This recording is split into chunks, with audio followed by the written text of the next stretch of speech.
ошол уңешти көрөт эткен вице-мэр эмнеге сөгүш берилгенин түшүнбөйт. Мен эмнеге сөгүш берилгенин өзүм дагы билбейм деп жооп берип атат Касым Махмудович. А жетекчиси өзү дагы билбейт эмнеге сөгүш алганынчы.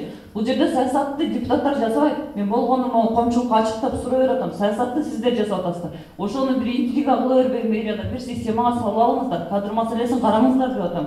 Ош шаардык кеңештин кезектеги сессиясында алгач ар кандай маселелер көтөрүлүп, шаар бийлигинин кадр саясатына жана жыл жыйынтыгындагы жетекчилерге сөгүш негизсиз берилгенин эл өкүлдөрү сындап чыкты. Депутат Назима Алмазбекова муниципалдык менчик башкармалыгынын башчысына сөгүш негизсиз берилгенин билдирип, биринчи вице-мэрдин эл өкүлдөрүнө кылган мамилесине нааразычылыгын айтты. Депутаттар шаар башчысынын кеңешчисинин дагы ишмердүүлүгүн аша чапкандык катары баалап, жетекчилер кеңешчи аркылуу иштеп калганын ачыкташты. Кайсы ишин негизинде сөгүш берилгендиги боюнча бир катар материалдарды сурап таанышып атам, бирок ушул боюнча жалпыга маалымдоо каражаттарында атайын ошол тармакты курировать эткен вице-мэр Жасур Азимов өзү дагы бул боюнча түшүнбөстүгүн билдирди да.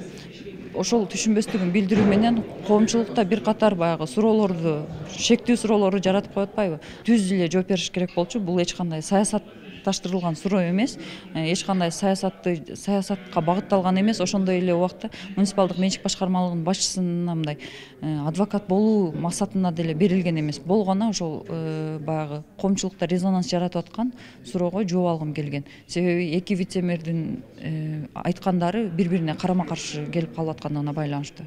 Кеңеш бере турган полномочиялар. Кээ бир мэрлердин 4-5 кеңешчиси болчу. Бирөө курулуш жагынан, бирөө экономика жагынан, бирөө социалдык жактан. Вот ошол багытты түшүнгөн адамдар менен мэр иштешкенге акысы бар. Бирок алып келип кеңешчини бүт полноценный өзүнө жардамчы кылып алыш, мен оюмча бул мыйзамдан бир аз чыгып кеткен болуп калат.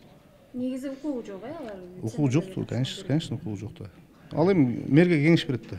Өзү айтып коёбу? Кеңешчи деп. Шаардык кеңештин кезектеги сессиясында 7 маселе каралып, шаардык мэрия сунуштаган жергиликтүү бюджеттин 1 жылдык долбоору колдоо тапты. Алгач кала казнасынын аткарылышы жана өзгөртүүлөрү талкууланып, белгиленген бюджеттин жалпы чыгаша бөлүгү жана негизги багыттары эл өкүлдөрүнө тааныштырылды. Шаар казнасынын бул жылдагы каржылык көрсөткүчү 2 миллиард 509 миллион 306 миң сомду чапчыган. Узаган жылга салыштырмалуу 908 миллион 449 миң 800 сомго көп. Быйылкы жылы социалдык объектилердин курулушуна 500 миллион, ал эми жол курууга 350 миллион сом бөлүндү.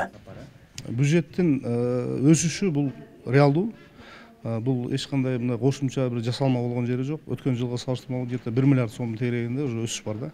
Бул эми негизине алганда бул бизде подоход киреше салыгы деп коет, айлык акыдан которулган салыктар болгон. Вот ошолордун эсебинен салыгы жакшы көбөйүп атат да. Башка түрлөрүнөн эле өсүү бар, бирок мынчалык деңгээлде эмес. Ошол бир салыктын түрүнөн азыр өсүү ушунчалык деңгээлге чейин алып келди. Азыр эми мына 2 миллиард 509 миллионго бекитебиз, бирок өткөн жылкы 1-январдан калып кеткен калдык менен где-то 114 миллион 2 миллиард 600 миллиондон ашып түшөт буюрса. Жыйындын жүрүшүндө муниципалдык ипотека компаниясынын үлүштүк курулушуна өзгөртүүлөр киргизилди. Анда ипотекадан батир алууда эң негизги эреже 5 жылдан кем эмес шаарда жашашы керек деген талап 3 жылга кыскартылды. Ошондой эле автоматтык документ кабыл алуу каралып, электрондук кезекке туруу сунушу колдоо тапты. Ипотекалык программанын негизги өзгөртүүлөрү бул шаардагы каттоосу боюнча болду. Буга чейинки талап 5 жыл болгон болсо, ал 3 жылга түшүрүлдү. Бул турак жай кодексиндеги эң төмөнкү талап болуп эсептелет.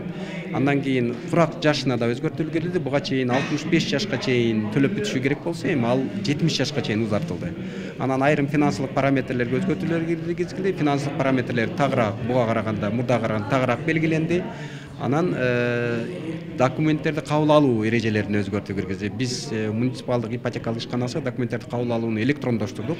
Мындан кийин жарандарыбыз үйүндө отуруп эле өзүнүн мобилдик каражаттары аркылуу документтерди тапшырууга, ошол эле мезгилде түздөн түз өзүнүн документтери тапшырылгандыгы жөнүндө жана ал кайсы кезекте тургандыгы жөнүндө автоматтык маалымат алышат. Каланын талкаланган жолдору, жылуулук, социалдык объектилердин жетишсиздиги сыяктуу кандай көйгөй болсо эл өкүлдөрү тарабынан көтөрүлүп жатты. Жыйындын соңунда шаардын 1 жылдык бюджети кала тургундарынын муктаждыктарына жараша бөлүнүп, коомдук угуу дагы өткөрүлгөнү айтылды. Кезектеги сессияга шаардык кеңештин төрагасы, 41 депутат жана каладагы бардык мекеме ишканаларынын жетекчилери катышты.